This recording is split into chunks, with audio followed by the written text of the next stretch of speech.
Welcome to the Slop Farm. Enjoy the video. You begin by adding a validator class that plugs into model validation. Create a class inheriting validation attribute or implement a validatable object, so ASP. NET knows to call it. Once done, import system, component model, data annotations, and place the attribute above the target property on your DTO or view model. Make sure to keep the logic focused, single responsibility, so unit tests can target validation rules. This step wires the validator into the MVC/Web API pipeline and prepares you to implement the core checks next.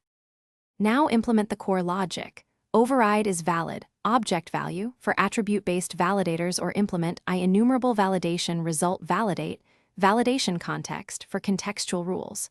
Use clear conditional checks and return informative messages so consumers can act. If you need scoped services like a repository, resolve them via validation context.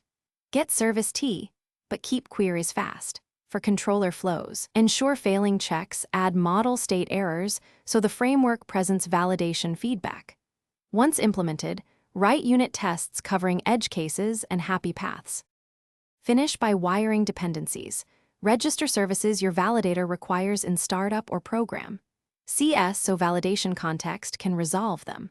Run unit tests and hit endpoints to confirm model state reflects your messages and prevents bad data. If validation appears skipped, make sure the attribute is applied to the exact model property type and the validation pipeline order hasn't been altered. One troubleshooting tip: when validators silently fail, inspect model state entries and ensure your custom attribute isn't suppressed by a global filter or conflicting framework behavior. Thanks for watching. Consider subscribing if we helped you today.